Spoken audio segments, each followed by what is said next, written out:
Alam mo, Kaloy, huwag mo ko idadaan sa paganyan-kanya mo. Hindi ka naman nagsasabi kung ano nangyayari sa'yo. Anong gusto mo? Hulaan kung tumatakbo sa isip mo? Alam mo, kung wala kang itinatago, hindi ka naman magkakaganyan eh. Ano? Nabababae ka? Meron bang iba? Nakikiusap ako sa'yo. Tama na, Ann. Kung alam mo lang kung paano ko pinagsisisihan ng gabing yon, hindi na kaya ng konsensya ko. Kaloy, huwag ka kasing praning. Dahil sa inaasta mo, lalo lang mahalata ng asawa mo. Tsaka, wala namang mawawala sa'yo kung pagbibigyan mo ulit ako. Wala namang makakaalam. Mag-iingat tayo. Sige na. Alam mo naman kung ano mangyayari kapag iniwasan mo ako. Alam mo, hindi ako nagbibiro. Kayang-kaya kong sirain ang pamilya mo.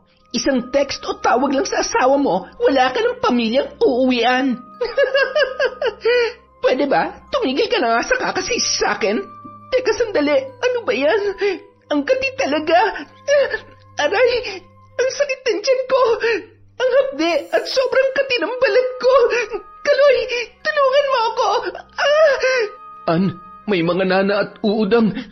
Teka, bakit ang lalim ng sugat mo dito sa likod? Ang lansat! Taon 2011, Quezon. Bandang 9:00 ng gabi, pagkaparada ng kani-kanilang jeep, matapos ang halos mahigit 12 oras na pamamasada, masaya pa ring nagkukwentuhan ang magkaibigan na sina Abner at Kaloy. Hawak na rin nila ang pera na pamboundary kay Mike, ang operator ng jeepney na kanilang pinamamasada. Halos 1 dekada na sila sa kanilang trabaho. Ang bilis ng panahon, no? Parang kailan lang mula nung ipinakilala mo ako kay Boss Mike. Oo nga eh. Bagong kasal lang kayo ni Maring Karen nun. Magsasampung taon na rin yung panganay mo. Oo nga, pre. Buti na lang talaga at swerte din tayo sa tiyuhin mo. Wala naman ako masabi sa kabaitan niya sa akin. Talagang mabait at matulungin lang si Tito Mike. Ganun talaga. Ano ba naman ang gagawin niya sa pera niya kundi ipantulong at, syempre, pinambababae. Siraulo ka talaga. Baka mamaya marinig ka nun. Nako, malabo. Busy yun sa bago niyang kinakasama eh. Ganun ba? Mukhang dito na nga umuwi. Nagsasama na pala talaga sila. Oo, batang-bata pa, no? Parang niya na ngang anak eh. Siyempre, papatulan niya talaga si boss. Gwapo na, may pera, tapos napakabait pa. Mukha namang hindi lugi si Tito Mike. Kaso, bata pa eh. Siguradong maghahanap pa rin niya ng mas bata at alam mo na. Ay nako, luko-luko ka talaga. Kung ano-ano na naman yung pumapasok dyan sa utak mo. Baka pati yung chick niya pag-interesan mo ha. Napakasilosa pa naman ang asawa mo. Ito naman, masyadong pagod boy. Oy siya, ikaw nang ulirang asawa. Alam mo, ganito lang ako, maloko magsalita pero hindi ko magagawang magloko o mambabae. Hanggang tingin lang tayo, tama na yun. Ayoko masira ang pamilya ko dahil lang sa mga pansamantalang kaligayahan. Hindi ba? Sakit lang sa ulo yan. Hayaan na natin si Chong. Malay mo seryosohin siya ng chick niya at mapangasawa niya yun. Ay nako, mahirap tumanda na may pera ka nga pero wala naman mag-aalaga sa'yo. Ay nako, totoo yan. Iba pa rin yung may asawa ka na dadamay at makakasama mo talaga. Halika na, iabot na natin tong boundary natin ngayon. Ay, nakakapagod. Buti na lang talaga, daming pasahero kapag may pasok. Oo nga eh, kaso bawing-bawi naman sa lintik na traffic na yan, tsaka sa pagtaas ng krudo. Yan ang hindi nakakapagtaka. Habang nag-uusap ang dalawa, patungo sa may balkonahe ng magandang bahay ng kanilang amo na hindi gaanong kalayuan sa garahehan ng jeep na kanilang ipinapasada araw-araw. Natatanaw nila ang noon ay tila ba masayang nagkukwentuhan na sina Ann at Mike habang may mga nakapatong na bote ng beer sa may katamtamang laking babasaging mesa. Han, mukhang nakakarami ka na. Baka mamaya makatulog ka na dyan sa kinauupuan mo. Ang bilis mo pa namang malasing. Sa akin pa nga lang, lasing na lasing ka na eh. Sino ba naman ang hindi malalasing kapag ganito kasarap, kagandang nasa harapan ko.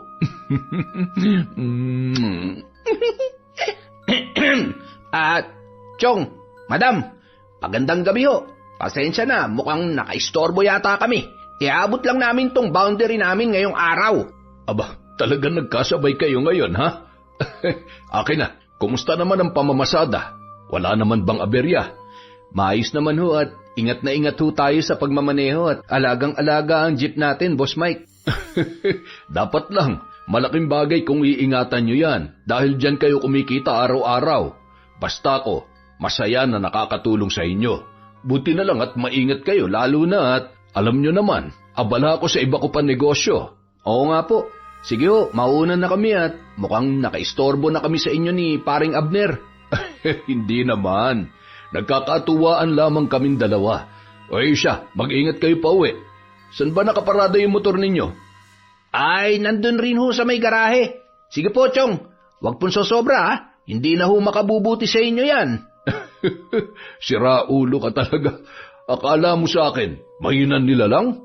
Napailing-iling pa si Kaloy sa sinabing yun ni Abner.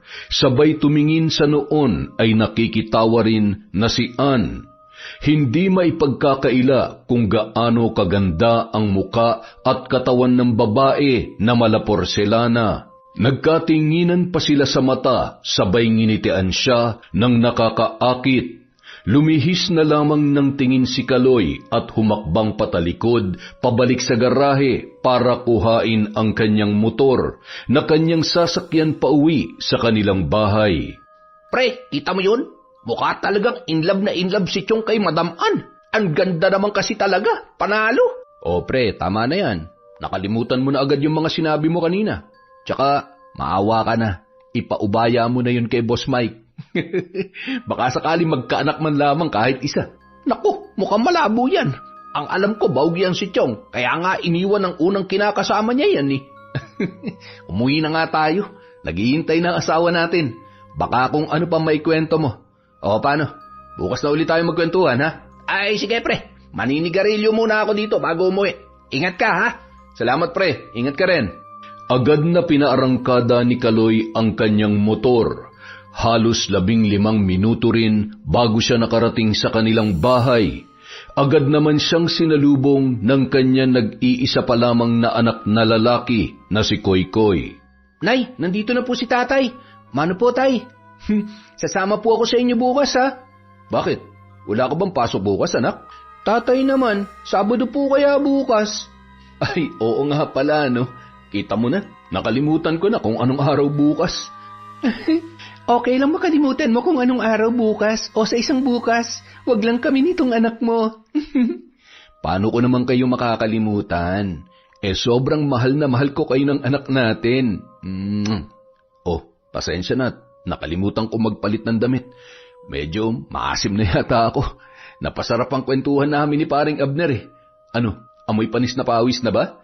Hindi naman gaano. Mabango pa rin naman ang asawa ko. Anak, amoy mo nga si tatay kung kasing asim mo na. Nanay naman, naglinis po kaya ako ng katawan. Kahit ikis nyo ang kilikili ko, mabango pa rin to. Agad na tumungo sa kusina at tumulong sa paghahain ng pagkain si Koykoy sa kanyang ina. Nagmamadali namang naglinis ng katawan at nagpalit ng damit si Kaloy.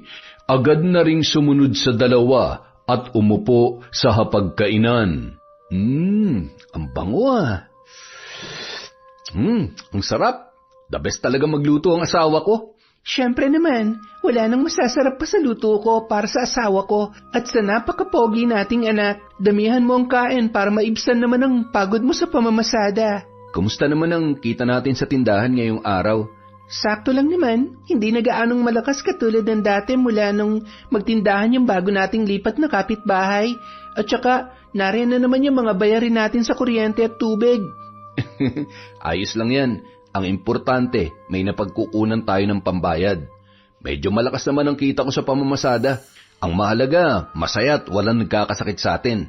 Kaya napakaswerte namin ni Koykoy dahil sobrang maalaga at mapagmahal ang misis ko. Sa kabilang banda, inalalayan ni Ann ang kanyang kinakasamang si Mike sa kabilang silid. May tama na nga ang lalaki noong mga oras na yon. Ayan, sabi ko naman sa iyo ang dami na naman kasi nung nainom mo. Dahan-dahan sa paghiga ha, napakabigat mo pa naman. Oops! Ayan. Salamat, Hana. Sobrang swerte ko talaga sa'yo. Ikaw talaga? Siyempre naman dahil hindi ako magsasawang alagaan ka. Ay, teka lang. Inom ka muna ng tubig kahit konti lang. Sandali lang kukuha ko, ha? Bilisan mo lang, Han, at matutulog na tayo. Matutulog lang? Sandali lang, ha? Babalik ako agad. Puro ka lang naman ganyan. Hindi mo naman kayang panindigan. Wala man lamang kabuhay-buhay sa kama, kaya naman pala walang tumagal sa'yo. Ay, buti na lang talaga may nahihita ako sa'yo kahit papano. Pasalamat ka, mapera ka, dahil kung hindi ako magtitiis. Maghahanap na lang ako ng mas bata at magaling at mas yummy. Matapos kumuha ng tubig, may kung anong kinuha yon sa kanyang bulsa at binudburan ang inumin ni Mike. Pagkatapos, nagmadali na yung pumasok sa kwarto. Nandito na ako. Inom ka muna, Han. Dahil siguradong pagkatapos ng gagawin natin, mauuhaw ka lalo. Di ba? Ito na yata ang pinakamasarap na tubig na nainom ko. Pero syempre,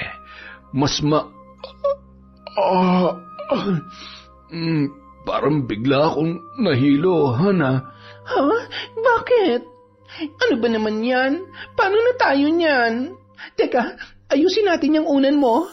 Ayan, nahihilo ka pa rin ba? Hoy, Han! Yon, di tulog ka na ngayon. Paano ba yan? Alis muna ako at babalik din ako kaagad, ha? Alam ko namang mabibitin lang ako sa'yo, kaya... sleep well, Han. Agad na nagpalit ng damit ang dalaga at nag-ayos ng kanyang sarili. Maya-maya may kausap na yon sa cellphone habang isinasara ang pintuan. Gamit niya pa ang kotse ng kanyang kinakasama na si Mike. Don't worry, Han. Iingatan ko naman to. Oy, Patrick, siguraduhin mo na ready ka na, ha? Papunta na ako dyan. See you. Bye! Ilang minuto lamang, pumarada na yon sa tapat ng isang may katamtamang laking bahay. Agad naman siyang sinalubong ni Patrick, ang isa pang kasintahan ng dalaga. Taraya, asensado ka na talaga. Tinangay mo na ba yan? Baliw, mahal na mahal niyang kotse na yan. Hiniram ko lang. Tara na sa loob. Alam mo naman kung anong pinunta ko rito. Natural. Tsaka wala namang iba nakakapagpasaya sa'yo kundi ako lang. Kaya nga kahit hiwalay na tayo ako pa rin itong binabalik-balikan mo. Huwag ka nga masyadong kampante. Feeling mo naman. Ay, ang sabihin mo, mukha ka lang talagang pera. O ayan, para naman siguradong ganahan ka. Grabe ka naman. Alam mo, gusto at mahal pa rin naman kita. Ikaw lang naman to nagdesisyon na sumama dun sa gurang na yon. Kesa naman sa'yo. Hindi naman tayo mabubuhay sa ganito lang. Katulad mo, pareho lang tayo ng gusto. Kailangan natin ng pera. Magpasalamat ka na lang dahil hanggat natutugunan mo ang pangangailangan ko, makikinabang at makikinabang ka sa kung anong meron ako ngayon. Kaya, bilisan mo na, kailangan ko makauwi bago magising yung matandang yon. Bandang 1:00 na ng madaling araw nang makauwi si Ann. Naligo pa yon bago tumabi sa kama kung saan tulog na tulog pa rin si Mike. Hinawakan niya ang mukha noon, tinitigan at hinagkan sa noo. Mabait ka naman, gwapo, mabango, tapos may pera, pero lintik naman, wala ka talagang talent sa... Ay, sorry kung kailangan ko pang tumakas. Good night. Ang himbing pa rin talaga ng tulog mo, ha? Bandang 5:00 na ng umaga nang magising si Mike. Napakakirot ng kanyang ulo at ramdam niya rin ang mainit niyang hininga, pati na rin ang kanyang katawan. Sinabayan pa yon ng sunod-sunod na pagbahin at masakit na pangangatawan. Oh, okay ka lang? Masama ang pakiramdam ko, Han. Mukhang kailangan ko muna magpahinga. Ay, patingin nga. Naku, Nilalagnat ka nga. Sandali lang ha. Kukuha ko ng gamot. Mahiga ka lang dyan. Ilang sandali lamang bumalik na si Ann na may dalang gamot at tubig, sabay pinainom ang lalaki. Ang dami mo rin kasing inasikaso sa trabaho, kaya ayan, pagod na pagod ka tuloy. Lagi mo na lang akong tinutulugan. Naudlot na naman tuloy yung labing-labing natin kagabi.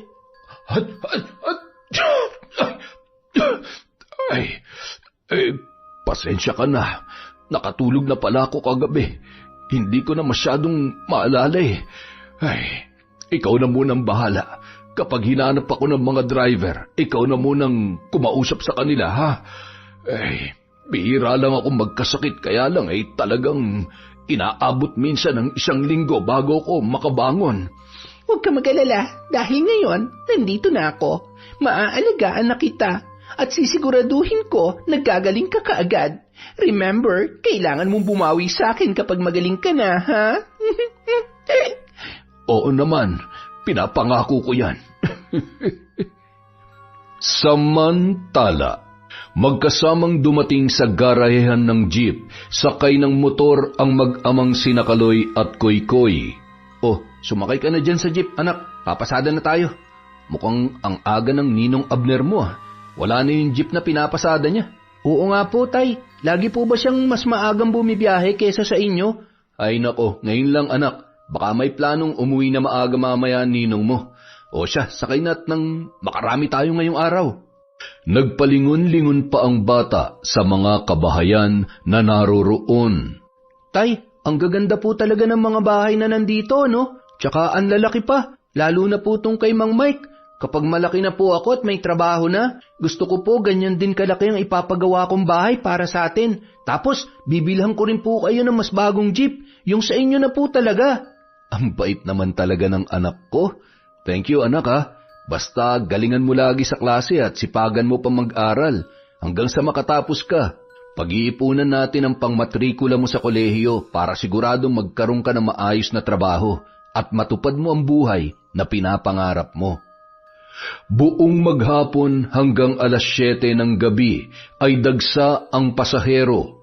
Nang mapansin ni Kaloy na panay hikab na ang kanyang anak, naisip niya na tumigil na sa pamamasada. Nang makarating sila sa garahe, "Swerte ka talaga anak. Akalain mo kahit Sabado napakarami pa ring pasahero. Tapos ang galing-galing mo na rin magkwenta ng sukle ah." Siyempre naman po, tinuruan niyo po kaya ako tapos lagi niyo naman po akong isinasama kaya natatandaan ko na. At saka, paborito ko po yung math. Pareho po tayong dalawa, tay.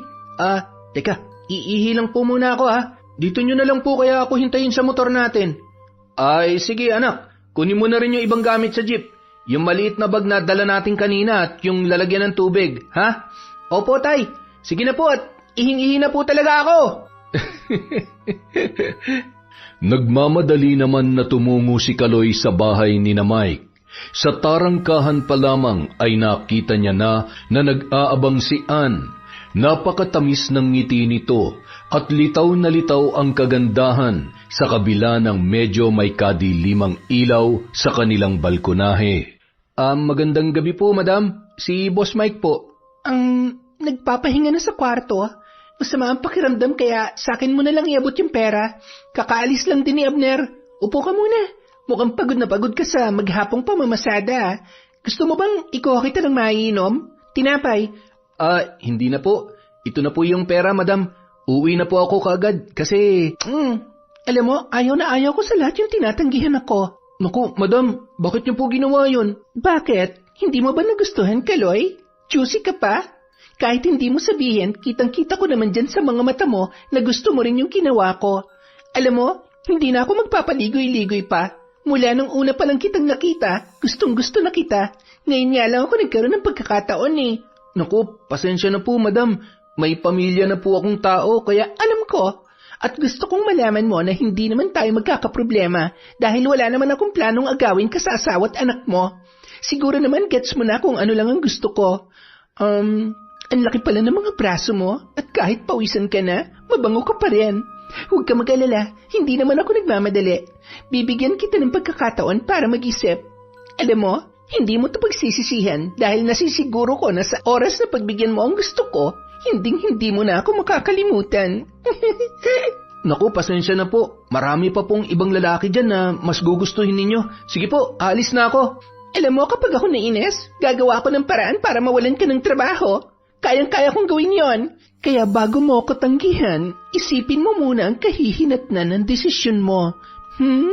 Mula sa may tarangkahan, tinawag ni Kokoy ang kanyang ama nang makitang nakahawak sa braso nito ang babaeng kumakausap sa kanya. Tay, uwi na po tayo! Hinihintay na po tayo ni nanay! Bakit kaya niya hawak yung kamay ni tatay? Close ba sila? Nasaan kaya si Mang Mike? Agad namang lumapit sa kanya ang noon ay medyo balisa na si Kaloy. Tara na, anak. Tay, ano pong sabi sa inyo ng babae? Bakit ho siya nakahawak sa braso ninyo kanina? Anak, may sakit kasi si Boss Mike. Masakit daw yung braso. Kaya po pala. Kawawa naman si Mang Mike. Sayang naman, hindi ko tuloy siya nakita. Agad naman nang umalis ang mag-ama sakay ng kanilang motor. Nang makarating sa bahay, tila balisa pa rin si Kaloy. Umupo siya ng matagal sa sofa at nakatingin lamang sa isang direksyon. Ano nangyari sa'yo? Okay ka lang ba? Tay, kanina pa po kayo sa biyahe walang imik. Masama rin po bang pakiramdam nyo tulad ni Boss Mike? Hindi naman anak. Medyo napagod lang ako at medyo gutom na rin. Nakaluto ka na ba, mahal? Oo, maghahain na ako. Pahinga muna kayo't kakain na tayo. Ano bang nangyari kay Boss Mike? Kasi po, sabi nung magandang babae na kausap ni tatay, may sakit daw po. Magandang babae? Sino naman yon? Sino magandang babae ang tinutukoy ng anak mo? Tsaka, bakit nakikipag-usap sa'yo? Hindi ba naikwento ko na sa iyo yun? Yung tungkol sa bagong kinakasama ni boss? Maganda pala talaga. Opo, Nay, maganda. Maputi, tsaka ang iksi po ng suot. Yung short niya, hanggang dito po, tapos yung damit niya, hanggang dito lang. Tapos kitang-kita po yung... Anak, mabuti pa ikuha mo na ako ng tubig. Ang dami mong sinasabi, mamaya kung ano na naman ang isipin ng nanay mo.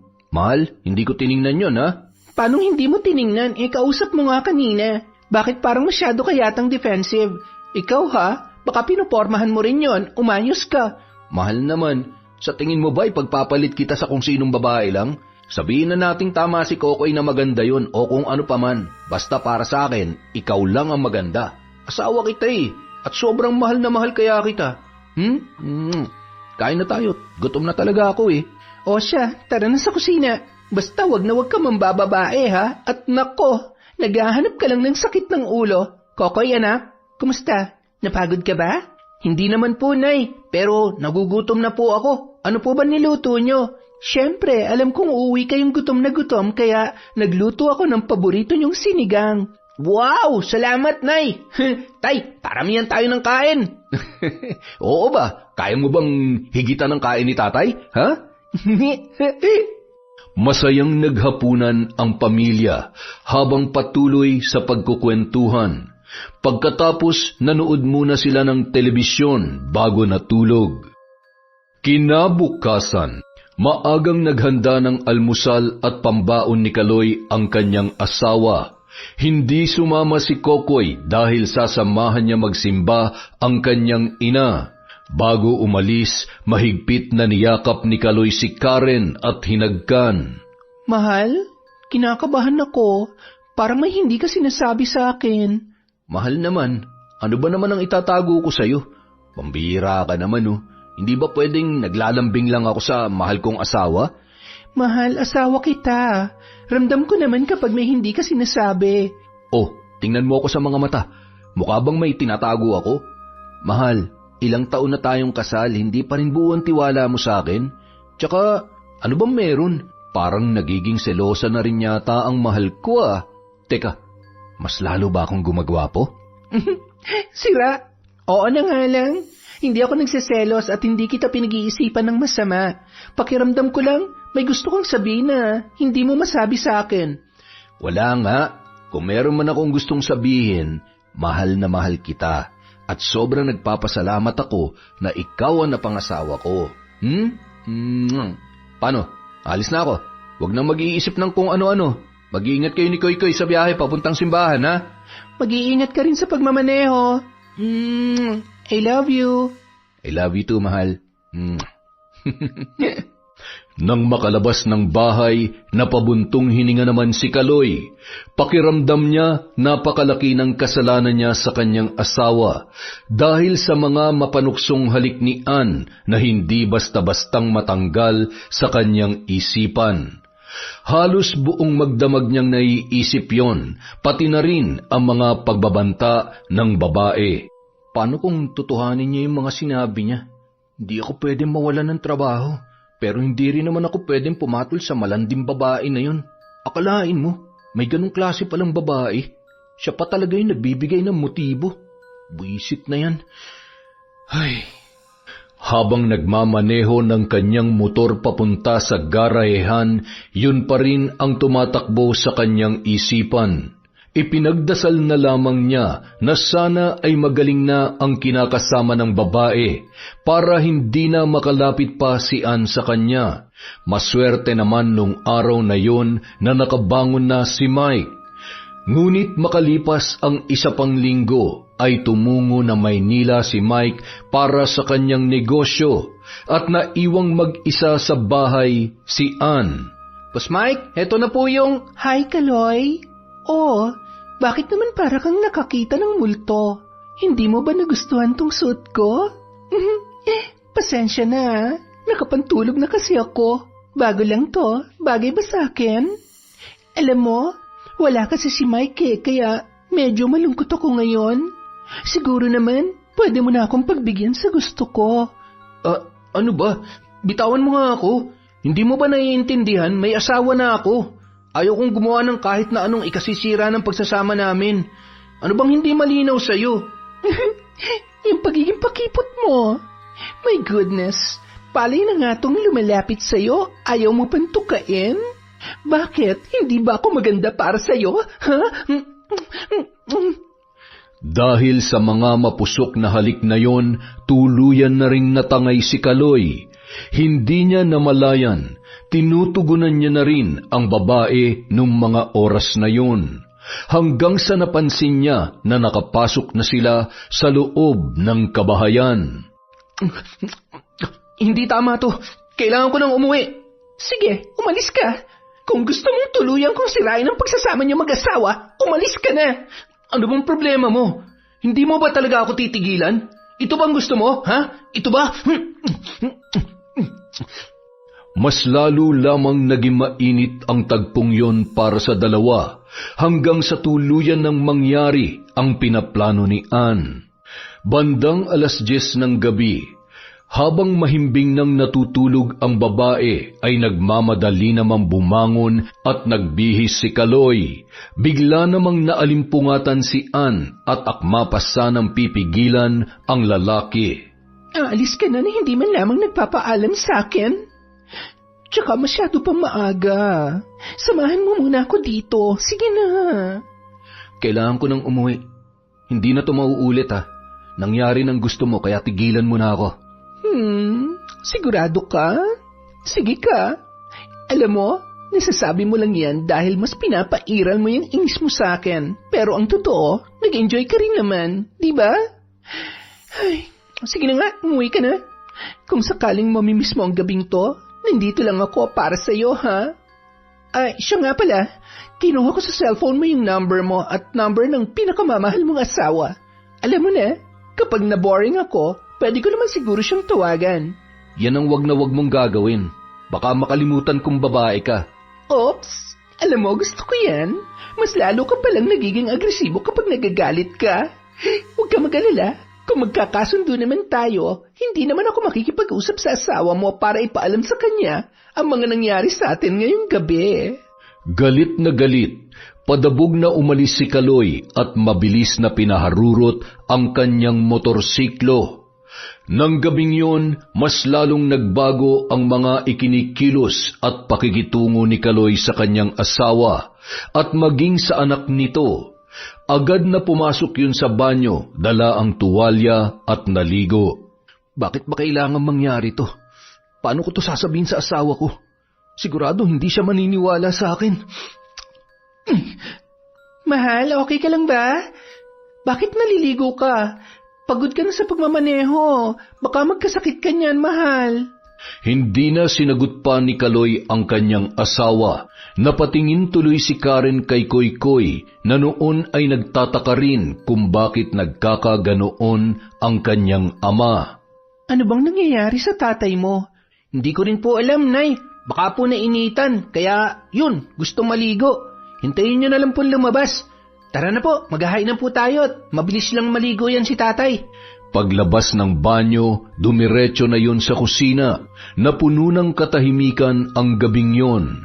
Si Karen naman nakikiramdam lamang sa kanyang asawa. Ganun din si Koykoy na noon ay palipat-lipat ang tingin sa kanyang ama at ina. Ano ba nangyari sa kanila? Magkagalit ba sila? Nag-away ba sila kagabi? Agad na tumayo si Karen na noon ay parang naluluhana sa inis. Anak, ikaw na magligpit ng pinagkainan, ha? May gagawin lang ako. Hindi niyo pa po natatapos yung kinakain niyo, Nay. Ubusin niyo po kaya muna. Ibigay mo na lang sa pusa, anak. Nawala na ako ng gana. Ano na naman ba? May ginawa na naman ba akong masama? Tintik naman, oh. Pagod na nga sa trabaho, pag-iisipan pa ng kung ano-ano. Alam mo, Kaloy, huwag mo akong dinadaan sa paganyan-ganyan mo, ha? Hindi ka naman nagsasabi ng kung ano nangyayari sa'yo, eh. Anong gusto mo? Hulaan ko kung anong tumatakbo sa isip mo? Alam mo kung wala kang itinatago, hindi ka naman magkakaganyan, eh. Ano? Nambababae ka? Meron ka bang iba? Ilang ulit ko bang sasabihin sa'yo? Wala. Bakit bang kulit mo? Dahil hindi ako manhid. Alam ko, ramdam ko na nagsisinungaling ka. Ang dumi-dumi ng utak mo. Wisit na yan. Nay, Tay, huwag po kayo mag-away. Nasa harapan po tayo ng pagkain. Pasensya ka na, anak. Kumain ka na lang dyan. Agad na tumalikod si Karen at pumasok sa kwarto at isinara ang pintuan. Sumunod naman si Kaloy at kinatok yun. Mahal, buksan mo to. Pasensya na, pagod lang ako. Eh di magpahinga ka dyan sa sofa. Ayaw mo bang pag-usapan to na maayos? Sorry na sa mga nasabi ko. At kung napagtaasan kita ng boses. Kung hindi ka rin naman magsasabi ng totoo, huwag na lang tayo mag-usap. Mahal naman. Wala naman kasi akong... Hayaan nyo na lang po muna si nanay. Kung gusto nyo po, doon na muna kayo sa kwarto ko. Sasamahan ko po si nanay. Ayaw ko pong natutulog siya nang umiiyak eh. Anak, galit ka rin ba sa akin? Hindi po ako galit sa inyo, Tay. Pero hindi ko po gusto na sinisigawan nyo si nanay. Hindi naman po kayo ganyan sa kanya eh. Hindi nyo na po ba mahal si nanay, ha, Tay? Anak, mahal na mahal ko nanay mo. Nabigla lamang ako kanina. Hayaan mo, bukas kapag kinausap niya na ako, hihingi ako ng tawad sa kanya. Sorry anak ha, hindi na to mauulit pa. Mula nung gabing yun, hindi nag-uusap ng maayos ang mag-asawa. Tuwing darating si Kaloy mula sa pamamasada, nagkukulong ng kwarto si Karen. Si Koykoy ang naghahain sa kanyang ama at nagliligpit ng pinagkainan. Makalipas ang ilang araw. Ay, ang lakas naman ng trip ng nanay mo. Para namang napakalaki nung kasalanan ko. Paano kami magkakaayos kung iiwasan niya na lang ako? Ay, mga babae talaga, oo, kapag tinutoyo. Siya nga pala, Sabado na naman bukas. Sasama ka ba, anak? Hindi na po muna siguro, Tay. Tutulungan ko na lang po si nanay sa pagtitinda. Ay, sige, ikaw ang bahala. Magkampihan na kayo na nanay mo. Halata namang nagtatampo ka rin sa akin eh. Ako lang ba talaga may kasalanan? Labo nyo naman. Ako na nga dyan. Kaya ko naman maghain at magligpit ng pinagkainan ko. Ayun nga pala yung pera, ibigay mo yun sa nanay mo, baka sakaling mabawasan yung init ng ulo niya. Hindi na lamang umimik pa si Kokoy.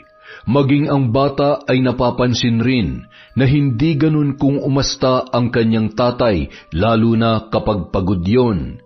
Yun din ang unang pagkakataon na nagsagutan ang kanyang mga magulang sa kanyang harapan. Pagkaalis ni Kaloy, siya namang dating ni Nanay Lourdes na may dalang isang piling na saging. Oh, ilaga mo itong manibalang na saging. Ay teka, tumingin ka nga sa akin. Anong nangyari dyan sa mga mata mo? Umiyak ka ba? Ay, wala ho, Tonay.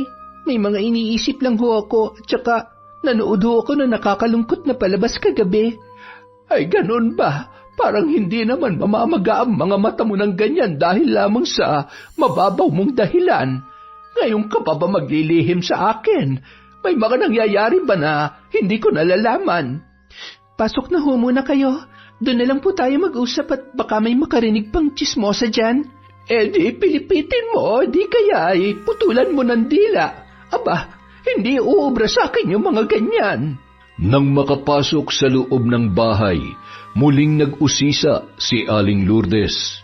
Ay, Nay, ang totoo, may problema po kami ngayong mag-asawa. Mahigit 1 linggo na yata kaming hindi nag-uusap. Pakiramdam ko kasi may ibang kinalolokohan ng asawa ko. Bakit hindi mo siya tanungin? Nay, mahirap makipag-usap sa sinungaling at ayaw umamin. Ginawa ko na po yan. Nagalit pa nga at napagtaasan pa ako ng boses. Alam mo yon, halatang guilty na may ginagawa talagang masama. Kahit naman hindi siya umamin, marami pang paraan para malaman kung may tinatago talaga siya. Sundan mo. Bakuran mo kung kinakailangan. Hindi solusyon na hindi kayo mag-uusap. Alam mo, kapag nagsisinungaling ang kausap mo, huwag mong ipapahalata na hindi ka naniniwala para malaya mong malaman ang katotohanan. Ay, at saka, huwag ka na magtaka kung may babae nga ang asawa mo. Araw-araw siyang namamasada at maraming makikitang tukso sa kalye, lalo na sa mga pasahero. Gwapo kaya malakas ang loob naman babae. Ay, sabi ko sa'yo huwag ka mag-aasawa na masyadong gwapo nang wala kang maging kaagaw. Nay, gwapo man o pangit, magloloko ko magloloko. Kesa naman pangit na nga niloloko pa ako tapos magiging kamukha pa ng anak ko. Kung sakali maghiwalay kami at least may gwapo kong anak. May punto ka naman dyan. Ay, anak nga kita. Pero Karen, kung sakaling may babae nga ang asawa mo, anong gagawin mo? Hahayaan mo na lang ba na masira ang pamilya mo nang dahil sa lintik na babaeng haliparot na yon? Nay, hindi ko alam kung anong gagawin ko sa oras na mapatunayan ko na tama ang hinala ko. Alam ko sa sarili ko na hindi ko nakakayanin pa makisama sa kanya kung sakali. Ginawa kong lahat, Nay. Binitawan kong pangarap ko nang ipinagbuntis ko si Koykoy. Naging mabuting asawa ko sa kanya at ina naman sa anak ko. Kaya kung mambababae siya, lintik lang ang walang kante. Pareho silang mananagot sa akin. Kaya niyo namang gawin yon para sa akin, hindi ba, Nay? Yung babae lang ang babarangin natin, hindi yung asawa mo at baka pagdating ng huli, ikaw rin ang magsisi. Isa pa, kahit anong mangyari, tatay pa rin siya ng anak mo. Tsaka sa loob ng ilang taon yung pagsasama, naging mabuting ama at asawa rin naman siya. Alam mo, kung sakali man, sinusubukan lamang ng Diyos ang katatagan at katapatan yung mag-asawa. Huwag ka mag-alala, nandito lamang ako at hindi ko kayo pababayaan. Isipin mong makabubuti para sa pamilya mo. Bilang asawa niya, obligasyon mo na protektahan ang sagrado niyong pagsasama. Ikaw ang asawa kaya kahit anong mangyari, ikaw at ikaw lang ang may karapatan sa kanya. Matapos ang masinsinang pag-uusap, agad na rin na nagpaalam ang matanda matapos bigyan ng mahigpit na yakap ang noon ay tuluyan ng napapaluha na si Karen. Abala naman si Koykoy sa paglilinis ng kusina sa kanilang bahay. Abay, napakasipag naman ang apo ko. Apo, uuwi na ako. Sige po, Lola. Mag-iingat po kayo. Kahit papaano, naibsan naman ang bigat na nararamdaman ni Karen dahil sa pag-uusap nila ng kanyang ina. Napagdesisyonan niya na rin nakakausapin si Kaloy pag-uwi nito. Ngunit pagsapit ng gabi, matapos gumarahe, naabutan ni Kaloy sina Mike at Abner na noon ay nag-iinuman. Katabi naman ni Mike si Ann na noon ay nakatungo at nakayapos sa lalaki.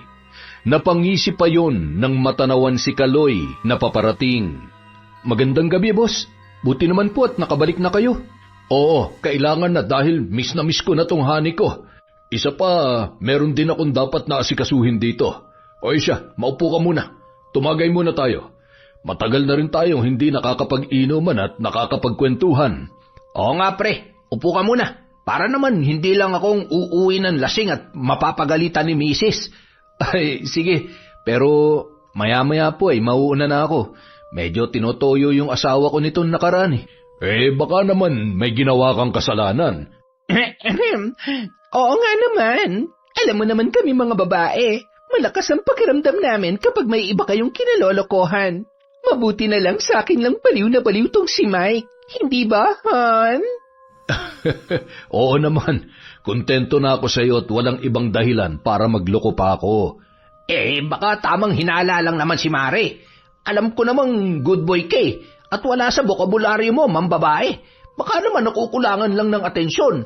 Alam mo, kahit may mga anak na tayo, gusto pa rin nila na paminsan-minsan, pinaparamdam natin sa kanila yung pakiramdam nung nililigawan pa lang natin sila.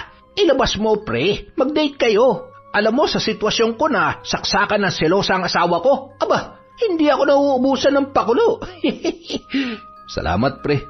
Hayaan mo't gagawin ko yan. Matagal na nga ring hindi ko siya nailalabas Babawi ako sa asawa ko. Napairap naman ng dalaga, sabay tingin sa kawalan. Tingnan ko lang kung makakabawi ka pa sa asawa mo. Ngayon pa ba ako pakakabog? Masyado na akong nag-enjoy para magparaya pa at pumayag na hanggang doon na lang yon. Patuloy sa pagkukwentuhan at pag-iinuman ang mga kalalakihan hanggang sa tamaan ng kalasingan si Mike at inihatid pa yun sa kwarto ni Kaloy at ng pamangkin nito na si Abner. Pagkatapos ay nakatanggap si Abner ng tawag mula sa kanyang asawa. Ay, sabi ko na nga ba hindi pa ako nakakauwi, nagbubunga nga na. Paano na lang kaya kapag nasa bahay na ako? Sige na pre, mauna na ako. Madam, uwi na ho ako kayo nang bahala kay Chong. Oh, sige, umuwi ka na. Makikisuyo naman ako, Kaloy. Pwede mo ba akong tulungan magligpit? Pakidala mo naman to sa kusina, pre, mauna na ako, Tumango na lamang si Kaloy at kumaway, sabay nagmamadaling iniligpit ang mga baso at lalagyan ng pulutan. Dinala niya yon sa kusina at nakabuntot naman si Ann sa kanyang likod na may bitbit ring bote ng alak na meron pang laman. Inilapag yon ng babae sa mesa at agad na lumapit kay Kaloy na nasa bandang lababo. Niyakap niya yon habang nakatalikod at pilit namang tinatanggal ng lalaki. Ano ba? Hindi mo ba talaga ako titigilan? Hindi ka ba natatakot mahuli ni Boss Mike? Paano naman tayo mahuhuli ng isang laseng at tulog na tulog? Ni hindi na nga nun magagawang bumangon sa kinahihigaan niya Kaloy, huwag mo nga ako masyadong pahirapan. Kunwari ka pa. Alam ko naman kahit paano namimiss mo rin ang gabing naangkin mo ang katawan ko. Nakikiusap ako sa iyo. Tama na, Ann. Kung alam mo lang kung paano ko pinagsisihan ng gabing yun. Hindi na kaya ng konsensya ko. Kaloy, huwag ka kasing praning. Dahil sa inaasta mo, lalo lang mahahalata ng asawa mo. Tsaka wala namang mawawala sa'yo kung pagbibigyan mo ulit ako. Wala namang makakaalam Mag-iingat tayo. Sige na. Alam mo naman kung ano mangyayari kapag iniwasan mo ako, di ba? Alam mo, hindi ako nagbibiro. Kayang-kaya kong sirain ang pamilya mo. Isang text o tawag ko lang sa asawa mo, wala ka ng pamilyang uuwian. Hinawakan ni Ann ang muka ng lalaki at tinitigan ang mapupungay na mga mata noon na tila ba punong-puno ng pagkamuhi sa kanya. Ngunit nang lumapit ang mga labi nito ay muli na naman siyang natangay sa tukso at muling pinagbigyan ang gusto ng babae nung gabing yon. Hanggang sa natagpuan nila ang kanilang mga sarili sa sofa at doon ay mainit na pinagsaluhang muli ang gabing yon. Nang magising si Ann, wala na si Kaloy sa kanyang tabi. Napangisi yon at agad na nagbihis ng kanyang damit. Sabi ko na nga ba, hindi niya ako magagawang tanggihan. Tuluyan na siyang nahulog sa bitag ko. Makapunta na nga sa silid ni Tanda. Isa sa mga araw na ito, hindi ko na kailangan pampilitin si Kaloy dahil siya na mismo maghahabol sa akin. Samantala. Bakit ngayon ka lang? May alak ka pa. Saan ka ba nakipag-inuman? Huwag ka mag-alala, sina Boss Mike at Abner lang ang kainuman ko. Napasarap ng kwento kaya ngayon lang ako nakauwi. Kumain ka na ba? Oo. Saan? Hindi pa pala pero nabusog naman ako sa pulutan namin. Teka, di ka nagalit sa akin? Hinintay nga kita para mag-sorry at magkausap sana tayong dalawa. Ayaw ko namang kung saan pa mauwi ang simpleng pagtatalo natin. Ay, maupo ka nga muna rito. Mahal, kahit anong mangyari, ikaw lang ang mahal ko. Asawa kita at hinding-hindi kita ipagpapalit sa iba. Basta magtiwala ka lang sa akin. Mahigpit na niyakap ni Karen ang kanyang asawa. Taliwas man ang kanyang kutob sa sinasabi at ikinikilos nito, ay kinakailangan niyang tanggapin ang paghingi noon ng tawad. Nang gabi rin yun. Mahal, inaantok ka na ba? Oo. Bakit? May gusto ka bang sabihin at pag-usapan pa? Wala naman. Ano kasi, namimiss lang kita. Matapos sabihin yun, mapusok niyang hinagkan ang kanyang asawa. Mahal, sandali. Ano ba nangyayari sa'yo? Bakit parang ibang-iba kayata ngayon? Ha? Anong iba? Hindi ba pwedeng namiss lang kita? Ay, sige na nga, matulog na nga lang tayo. Mahal, hoy. Ito naman, nanibago lang ako eh. Makalipas ang mahigit 3 buwan, naging maayos na ang pagsasama ni na Karen at Kaloy. Akala ng babae, nagsasabi talaga ng totoo ang kanyang asawa, lalo na't bihira lang yon kung umuwi ng alanganing oras, madalas 1 beses lamang sa 1 linggo. Lingid sa kanyang kaalaman, tuluyan na naging mas malalim ang ugnayan ni Naan at Kaloy nung mga panahon na yon.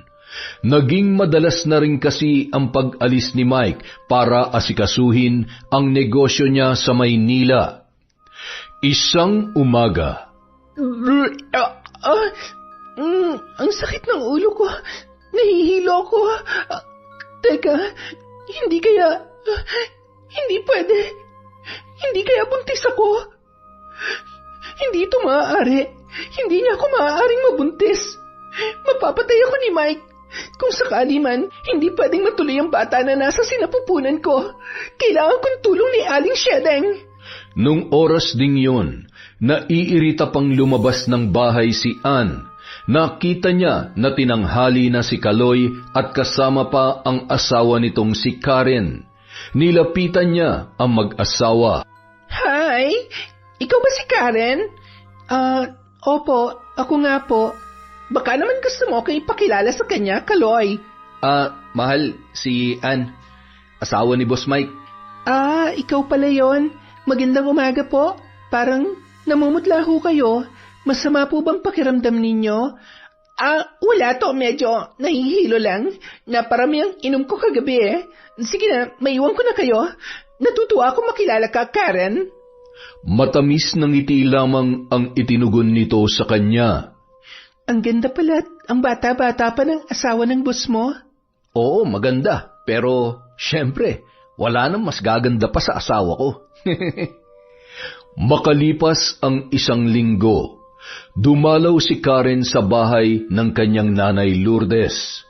Habang nag-uusap ang dalawa sa balkonahe, may nakita ang matanda na pumasok sa tarangkahan ni Aling Shedeng. Mukhang isang buhay na naman ang sasayangin ni Shedeng. Mas gugustuhin ko pang mambarang kesa pumatay ng inosenteng sanggol. Wala ding konsensya ang mga babaeng lumalapit sa kanya. Ay, sariling laman at dugo ay nagagawang...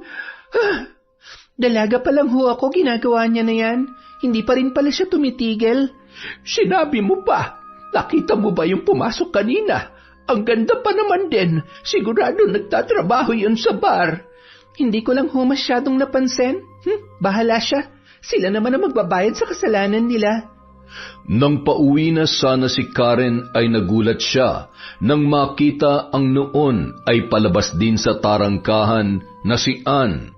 Kapansin-pansin ang dahan-dahan na paglalakad noon, napaatras siya at napakubli sa may halamanan.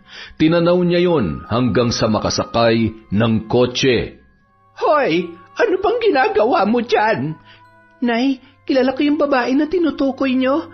Siya yung asawa na may-ari ng jeep na pinapasada ni Kaloy. Ano? Ay, teka, bakit niya naman ipapalaglag ang bata? Nay, sa pagkakaalam ko, baog po si Boss Mike. Kung ipinalaglag niya yung bata, ibig sabihin, iba ang ama nun. May iba siyang karelasyon maliban kay... Oh, bakit? Bakit parang kinabahan ako bigla? Hindi kaya...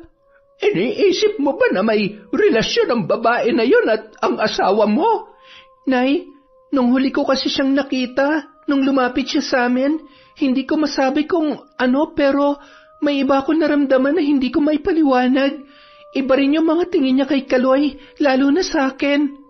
Ay, mahirap magbintang pero kailangan mong malaman ang totoo. Alamin mo at kailangan makita mismo ng dalawa mong mga mata. Huwag mong hayaang niloloko ka ng asawa mo at ako mismo magtatanggal sa kati ng babaeng yon. Kinagabihan, pagdating ni Kaloy ay agad na naghain ng hapunan si Karen. Anak, tawagin mo ng tatay mo at kakain na tayo. Tay, kakain na daw po, sabi ni nanay. Agad naman na tumungo sa kusina ang lalaki. Kapansin-pansin na may malalim yon na iniisip. Kain na, mahal. Anak, maupo ka na. Siya nga pala, kumusta naman si Ann? Si Ann? Yung asawa ni boss? May iba ka pa bang nakakilala? Ay, ano ba naman kasi at sa akin mo siya kinukumusta? Mukha namang okay siya. Okay sila ni boss.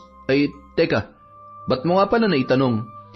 Nakita ko kasi siya kanina sa bahay ni Aling Shedeng, yung dating kumadrona na nagpapabalitang pinupuntahan ng mga pokpok para magpalaglag ng bata. Nagtataka lang ako kung sinong ama nung dinadala niya.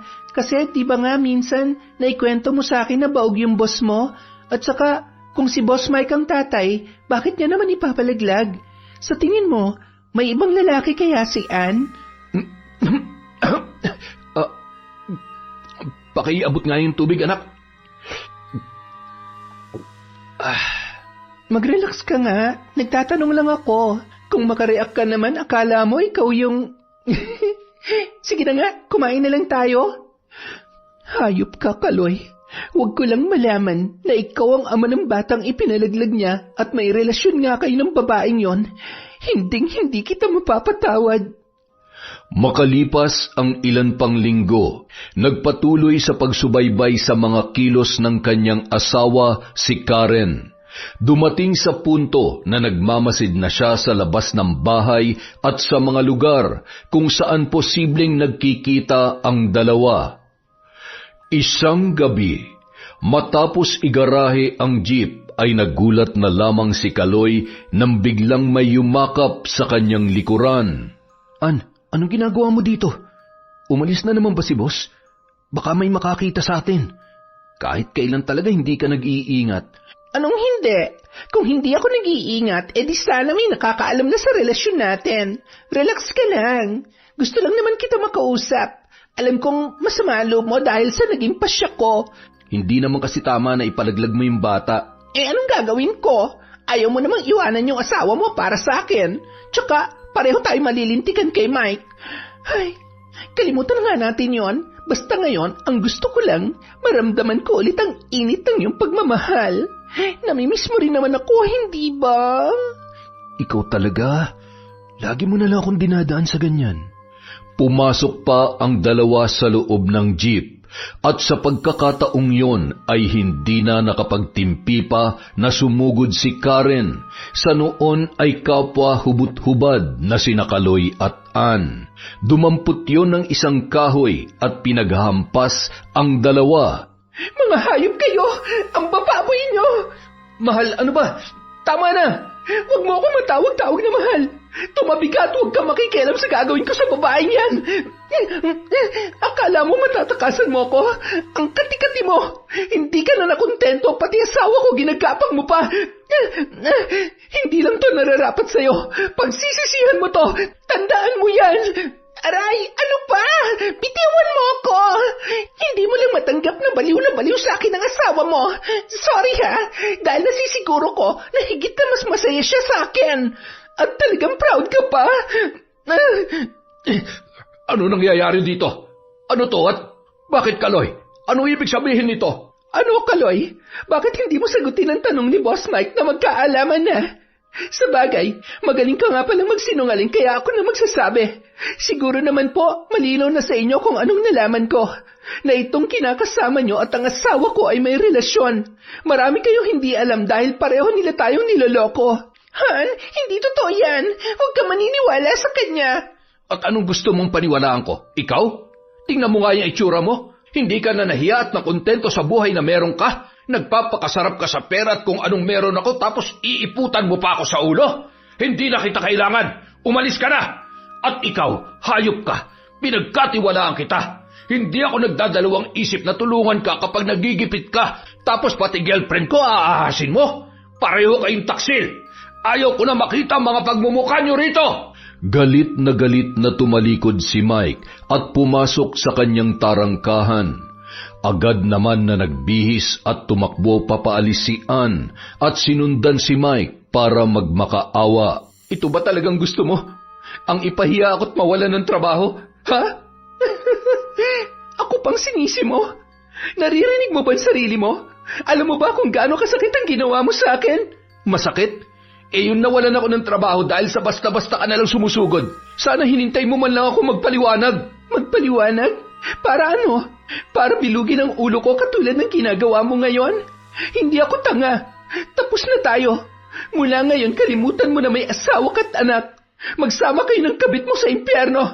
Huwag kang uuwi sa bahay hanggat naroon pa kami ng anak mo. Ayaw kita makita at makausap pa. Karen, sandali! Karen! Puisit na buhay to! Nang gabi ring yun, agad na nag-empake ng gamit ang mag-ina. Nay, talaga po bang iiwan na natin si tatay? Ano po ba nangyari? Anak, tsaka ako na lang ipapaliwanag sa'yo. Sa ngayon, kailangan muna nating umalis, ha? Doon muna tayo sa lola mo. Pasensya na, anak, pero hindi ko na kaya pang makisama sa tatay mo. Kung nagawa niya naman babae ng isang beses, magsinungaling ng paulit-ulit, magagawa niya ulit yon. Mas gugustuhin ko pang igapang na lamang mag-isang pag-aaral mo kesa makasama pa siya. Patawarin mo ko, anak. Sana nauunawaan mo si nanay. Paano niya po nagawa sa atin to, Nay? Huwag na po kayong umiyak. Huwag po kayong mag-alala. Hindi ko po kayo sasaktan katulad ng ginawa ni tatay. Tayo na po. Awang-awa si Koy-Koy sa kanyang ina nung mga oras na yon. Parang dinudurog ang kanyang puso na nakikita na patuloy ang pag-agos ng luha ng kanyang nanay hanggang sa makarating sila sa bahay ng kanyang lola Lourdes. Ano ba nangyari? Nahuli mo na ba? Totoo nga bang, opo, mga hayop sila, mga manluloko. Pareho lang silang sinungaling at walang konsensya. Nandidiri ako kay Kaloy. Napakawalang hiya niya. Ayaw ko, nanay. Hindi ko na ilalaban pa ang kasal namin. Gusto ko na lang makalaya sa kahit na anong nararamdaman ko ngayon. Gusto ko magdusa silang pareho. Tumigil ka na sa kakaiyak. Hindi iniiyak ka ng lalaking katulad niya. Huwag ka mag-alala at ako nang bahala sa mga lintik na yan. Ipaparanas natin sa kanila ang kate at pasakit na hindi kayang kamutin at gamutin. Isang gabi, habang nagluluto ng hapunan si Karen, nakakulong naman sa isang silid si Aling Lourdes. Mayat-maya naman na sumisilip doon si Kokoy. Nay, ano pong ginagawa ni Lola? At bakit parang may lumalabas na usok sa silid niya? Tapos, hindi ko rin maintindihan yung mga sinasabi niya. Anak, hayaan mo lang dyan ang lola mo. Huwag mong istorbohin at baka mapagalitan ka pa. Mabuti pa, tulungan mo akong gayatin ang mga ito. Nanay, dumaan po pala ako kanina sa bahay. Ano? Pinuntahan mo yung tatay mo? Opo, pinuntahan ko sana. Gusto ko po sana siyang kausapin, kaya lang po. Ano? Kasama niya po yung babae, yung girlfriend ni Mang Mike, yung sinasabi niyo pong kabit ni tatay. Ang kakapal talaga ng mukha. Sa bagay naman talaga sila magsama. Malamang dahil wala nang mapuntahan ng haliparot na yon, kaya magtsatsaga siyang tumira sa bahay na yan kasama ang tatay mo. Nanay, hayaan niyo na lang po ba na agawin niya sa atin si tatay? Anak, ang tatay mo may kagustuhan ng lahat ng ito. Kung talagang mahal niya tayo, hindi siya magpapatangay sa kahit sinong babae o kahit ano pang panunukso sa kanya ng babae na yon. Hindi na lamang umimik pa si Koy-Koy, ngunit pansin ni Karen na nahihirapan at nasasaktan ang bata sa kanilang sitwasyon. Samantala, Ano bang klaseng tubig nyo? Bakit namamantalang balat ko? Tingnan mo nga. baka naman may nakain kang bawal sa'yo. Wala. Pareho naman tayo ng inulam eh. Kung sa bagay, ilang araw na tayong itlog, sardinas at tuyo. Maghanap ka na kasi ng trabaho. Paano naman ako makakahanap ng trabaho? Tingnan mo nga tong pigsa sa mga paa ko. Hindi na nga ako pinapatulog sa sakit eh. Buisit, kinakarma na yata tayo sa mga kasalanan natin. Kasalanan mo to eh. Pwede ba? Tumigil ka na sa kakasisi sa akin.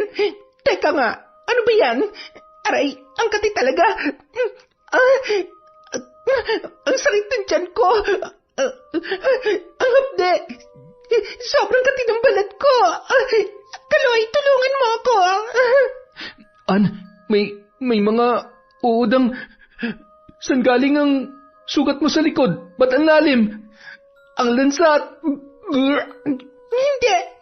Hindi maaari mangyari to. Kailangan ka ng doktor. Ilang ulit ko bang sasabihin sa'yo, wala akong pera.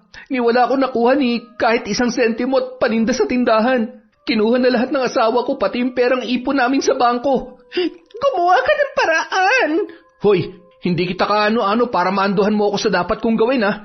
Tsaka, ikaw ang nagpumilit na makitira dito. Bakit hindi ka magmakaawa kay Boss Mike? Malay mo, maawa yun, tsaka tulungan ka pa rin niya. Kailangan ko ring ayusin ang buhay ko. Hindi pwedeng ganito na lang ako. Kailangan kong bumawi at ibalik ang tiwala sa akin ni Karen. Kaloy, nahihirap akong huminga. Pwede ba huwag ka nagbibiro ng ganyan? Huy, gumising ka! Nagsisigaw si Kaloy at isa sa kanilang mga kapitbahay ang tumulong para madala sa ospital ang babae. Ngunit hindi rin yun tinanggap. Marami ang nagsabi na hindi doktor kundi albularyo ang kailangan nila. Halos magpumalahaw at paika-ika naman si Kaloy dahil sa kanyang iniindang pigsa. Sakay ng tricycle, magkasama nilang tinungo ang isang albularyo, ngunit bigo nilang maabutan yon.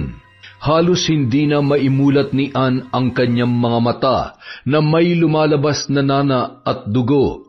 Namamaga ang labi at punong-puno na rin ng malalaking butlig at kulugo ang muka ng babae. Hindi ko na kaya. Napahagulhol na lamang si Kaloy dahil sa takot, lalo na kung gaano kabilis ang pangyayari at makita kung paano namatay si Ann.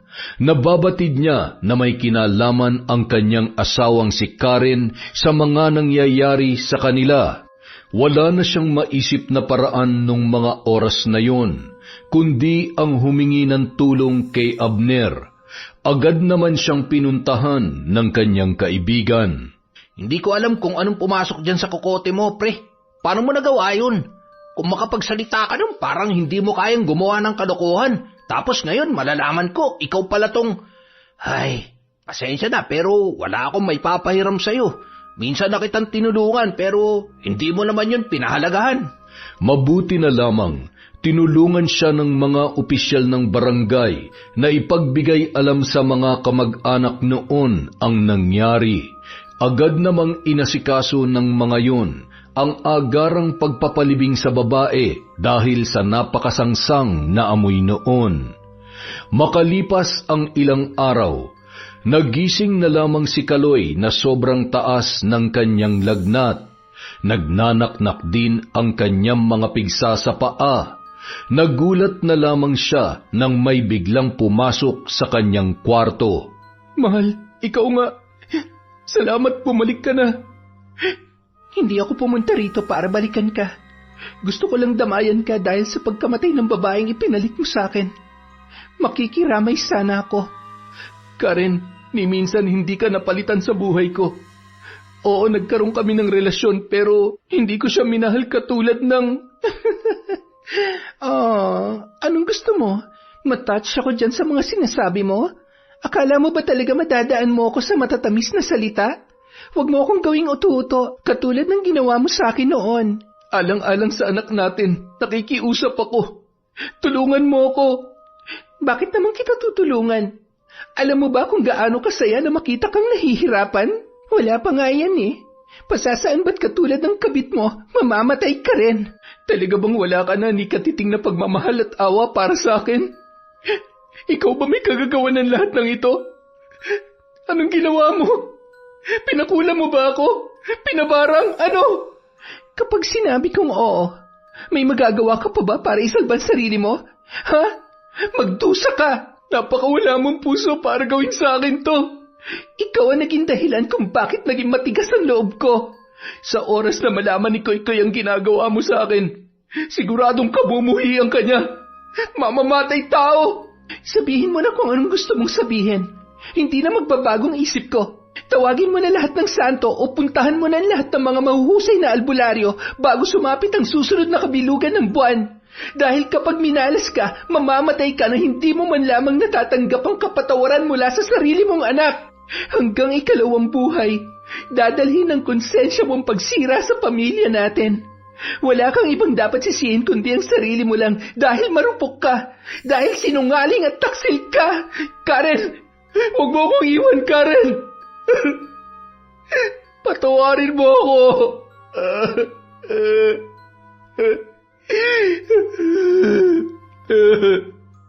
Napangisi lamang si Karen nang marinig ang mga katagang yun. Wala ni katiting na awa. Galit lamang at sakit ang nararamdaman niya nung mga oras na yun. Nang gabi ring yun, habang nag-uusap sina Karen at Aling Lourdes, pasimple namang naririnig ni Koy-Koy ang pag-uusap na mag-ina tungkol sa kondisyon at plano nila kay Kaloy. Kinaumagahan, palihim na tumungo si Koy-Koy sa bahay ng kanyang ama. Suot niya ang uniforme. Ang alam ng kanyang nanay at lola ay papasok siya sa paaralan. Nasa labas pa lamang ng tarangkahan, naririnig na niya ang pagdaing ng kanyang ama. Agad siyang tumakbo papasok ng bahay at nadatnan na sumisigaw ang kanyang tatay habang hawak-hawak ang ulo nito. Ang sakit! Hindi ko na kaya! Tama na! Tay! Anak! Tulungan mo ako! Huwag po kayong mag-alala, may albularyo na pupunta rito. Konting taste na lang po, Tay. Pasensya na, hindi ko alam na aabot sa ganito ang galit sa inyo ni Nanay. Sorry po kung hindi ko siya napigilan. Kita mo na, napakasama ng nanay mo. Naiintindihan ko po si Nanay, pero hindi ko naman po hahayaan na mawala kayo sa ganitong paraan. Sa kabila ng lahat, pareho ko po kayong mahal. Kung sakaling hindi na natin maayos to, sana naman manatili pa rin kayong nanay at tatay sa akin. Hindi ko po kaya may mapahamak sa inyo. Mahal na mahal ko po kayo ni nanay, tatay. Habang nag-uusap ang dalawa at mayat-mayang pagdaing ni Kaloy, siya namang pagdating ng albularyo na pinakiusapan ni Koy-Koy na gamutin ang kanyang ama. Hindi madaling tanggalin ang sumpa ng mambabarang na may gawa nito. Kung hindi ko siya mapapasuko, hindi niya tatanggalin ang sumpa sa tatay mo. Masyado siyang malakas, ngunit anong laban niya sa amang makapangyarihan? Isa lamang sa amin na maaaring magtagumpay at naway gabayan ako ng Diyos na mapagaling ka. Ano pong mangyayari sa mambabarang kapag nilabanan niyo siya? Maaari kong ibalik sa kanya ang ginawa niya sa kanyang biktima at kung mamalasin, ay maaari niyang ikamatay yon. Po, hindi po pwede. Bigyan niyo lamang po ng pansamantalang lunas si tatay. Ako na pong bahalang kumausap sa mambabarang. Ano? Kilala mo ang mambabarang na ito? Gaano ka kasigurado na mapapapayag mo siya? Basta ako na pong bahala. Maiwan ko na po muna kayo. Ipangako niyo po sa akin na wala po kayong gagawin na kahit ano hanggat hindi po ako bumabalik. Nagmadaling umuwi si Koykoy sakay ng tricycle at laking gulat naman ng mag-inang sina Aling Lourdes at Karen sa pagdating ng noon ay hangus na si Koykoy. Apo, ano ba umuwi ka na? Wala ka bang pasok? Nay, Lola, alam ko po magagalit kayo sa akin, pero ang totoo po, galing po ako kay tatay. Alam ko rin po na binarang niyo siya kaya siya naghihirap at nagkaroon ng malubhang karamdaman. Nay, kailangan niyo po bang gumanti sa ganung paraan? Nay, Lola, nakikiusap po ako. Huwag niyo na pong ituloy ang plano niyong pagpatay sa kanya. Bigyan niyo po silang pagkakataon na itama ang mga pagkakamali niya. Kung hindi niyo na ho kayang patawarin si tatay, naiintindihan ko po. Pero huwag niyo naman po hayaan na mawalan ako ng ama ng tuluyan. Hindi naman po may tatama ang pagkakamali niya kapag pinatay niyo siya. Nanay, pakiusap po. Makinig po kayo sa akin. Huwag na po kayong gumawa ng kasalanan dahil lang sa galit at nasaktan kayo. Minahal niyo rin naman po si tatay. Asawa niyo pa rin po siya. Masisisi mo ba ako, anak? Nasaktan ako. Para niya na akong pinatay nung gabing nahuli ko sila ng babae niya. Kapag ipinipikit ko ang aking mga mata, paulit-ulit kong naaalala ang mga nangyari. Paulit-ulit akong nahihirapan at nasasaktan. Naiintindihan ko po, Nay. Mahal na mahal ko po kayo, kaya nasaktan din po ako sa nangyari. Pero Nay, mahal ko rin po si tatay. Ang gusto ko lang, magbago siya at pagsisihan niya yung mga pagkakamali niya. Nay, pangako niyo sa akin na babawiin niyo ni Lola yung sumpa. Lola! Nay! Wala nang nagawa pa ang mag-inang sina Lourdes at Karen, kundi ang yakapin na lamang si Koykoy nung mga sandaling yon, habang naninikluhod para sa buhay ng kanyang ama. Patawarin mo ako, anak. Nasaktan lamang ako. Pero tama ka. Masyado ako nagpadala sa galit. Huwag ka mag-alala. Higit na mahalaga para sa akin kung ano makakabuti para sa'yo. Mahal na mahal kita, anak. Ikaw na lang ang meron si nanay. Patawarin mo sana kami ng lola mo kung inililihim namin ang bagay na ito. Samantala, hindi naman sa pinakikialaman ko ang buhay mo, pero ano bang nagawa mo't umabot ka sa puntong ito? Talaga bang asawa mo may pakana ng lahat ng ito? Babaero ka siguro, ano? Isang beses lang ako nagloko at pinagsisihan ko na yun. Pinagsisihan kasi nahuli ka, hindi ba? Kung hindi ka nahuli, tuloy-tuloy pa rin ang pambababae mo. Tarantado! Ayan, tingnan mo kung gaano kagrabe. Pwede nang ilibing ang kalahating katawan mo. Bulok na, oh. Pati yung pribadong parte ng katawan mo ay hindi pinalagpas. Sa bagay, malamang yan talagang puntiryahin niya. Huwag kasing basta-basta gagawa ng kalokohan. Tulad yan, paano na lang kung hindi siya madaan sa pakiusap ng anak mo? Sa hukay ang bagsak mo. Hindi ako pwede mamatay.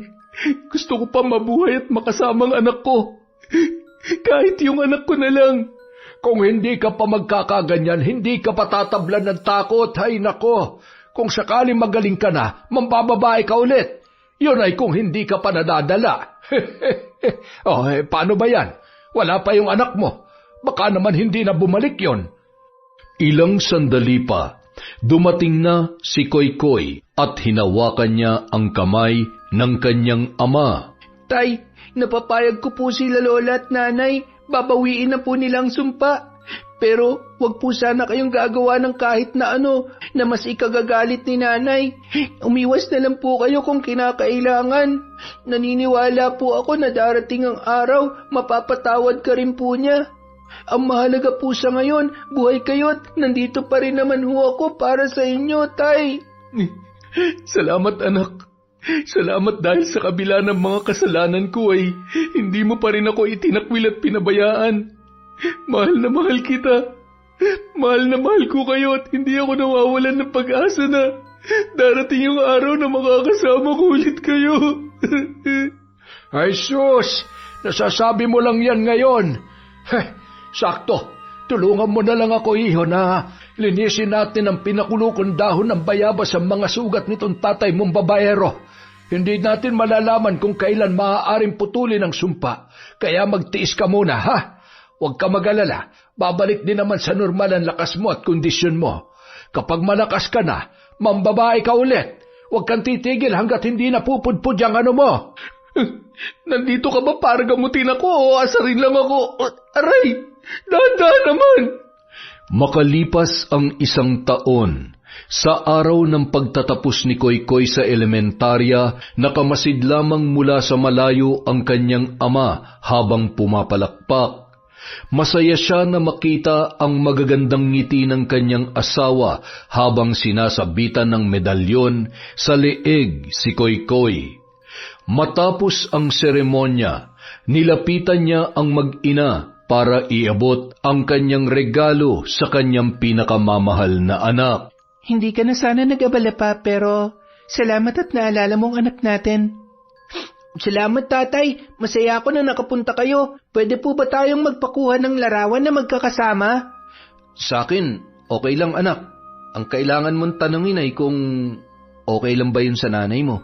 Okay lang naman sa akin. Hindi ko naman siguro ikamamatay kung magpapakuha ko ng larawan kasama ang tatay ng anak ko na... Hanggang ngayon ba naman galit ka pa rin talaga sa akin? Hindi ako galit, pero hindi ko makakalimutan ng ginawa mo. Kaya kung iniisip mo na magkakaayos pa tayo, nagkakamali ka. Kaya wag mo na akong tingnan na akala mo naman. Ang sabihin mo, namimiss mo lang ako. Wala naman kasi talaga nagbago sa nararamdaman ko. Habang buhay kong pagsisisihan na nawala kayo sa buhay ko dahil sa isang malaking pagkakamali. Pero, gayon pa man, nandito pa rin ako. Kahit para sa anak na lang natin. Kuya, pakikunan nga po kami ng picture. Yan, salamat.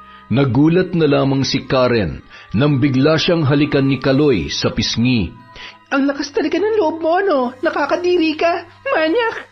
Nay naman, pwede po bang kahit ngayon na huwag muna kayong mag-aaway? Tsaka, Nay, parang namumula kayo, oh. Uy, si nanay. Bahala nga kayo dyan, mauna na ako. Ay, nako, yung nanay mo talaga.